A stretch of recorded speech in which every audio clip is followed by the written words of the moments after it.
I would say tale of two cities, right? We're still doing deals, but it's not only luxury, it's ultra luxury. So we're talking our billionaire clients who are buying for themselves or for their sons and daughters.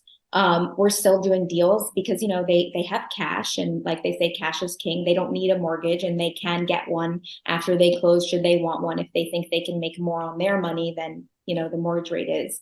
But other than the very, very high end, we are seeing people are pretty skittish. And again, the first time home buyer is suffering the most. I would say struggle. It's a struggle for every buyer and a struggle for every seller. Like, they really have to look and say, what am I doing? Do I struggle to stay where I am and just wait this out? Do I struggle to buy, overpay? If so, get this high interest rate, pray that interest rates go back to 3 and I refinance my mortgage. Which struggle am I willing to take on? And every family has to sit down at the dining room table and decide that, right? Like, they have to decide a budget, like they have to decide all these adult things they have to do. And it is a struggle, and people really are suffering. So it's not a good time for real estate overall. Not the absolute worst. In my career, it is the worst in your career. Yeah. I'd say it's not great. I mean, people can't get mortgages, insurance is becoming astronomically expensive, as is, food and gas, and people are really plagued with high prices to boot, highest ever median home price. So it's really, we're getting all of these things at the same time. And it's the first time home buyer especially is suffering. The challenges to real estate buyers and sellers right now are probably the greatest ever. But you know what? They're really interestingly still in the game. So in prior times, right, in 2008, people just kind of said, I'm off the table. I'm not buying anything. Now people are saying, you know what? I really want to buy a home. A home is important for me, and I'm going to do whatever I have to do and jump through whatever hoops to get that home. It's interesting. It's really a sticky market.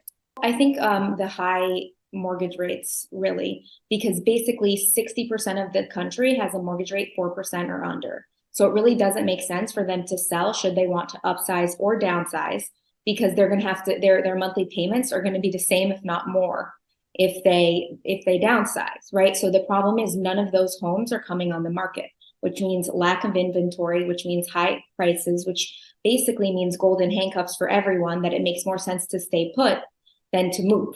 So it's just all around not good for brokers, obviously, and not good for any transaction volume depth. And then also, and think about how that reverberates throughout the economy, right? So there's no movers making moves. There's no architects, designers. Exactly. Just everything. People aren't buying rugs, and they're not buying new furniture because they're not moving to a new place. The curtain maker, if you make a list, it goes on and on and on, how that impacts the entire economy. So it's not just real estate brokers and anybody really closely associated, lawyers, right, title companies.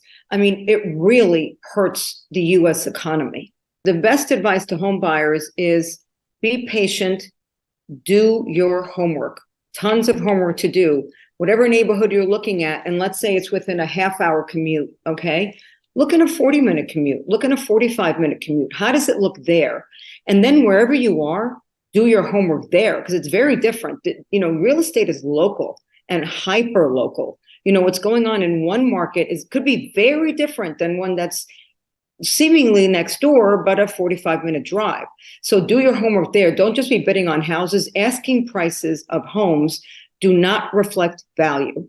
That is the number one thing I would tell people. Right. And Zillow's estimates, people come to us all the time. I mean, they change so rapidly. So that's really not helpful. You need to be tracking a market for, I would say, a couple months to see what's going on, what's selling, how long it's taking to sell. And then, having an educated offer on whatever property it is, while at the same time trying to secure the lowest mortgage rate possible for yourself. So, all the balls in the air at the same time. And that's what you need to do. And you very likely, if you have good credit, will be successful. You will get that house.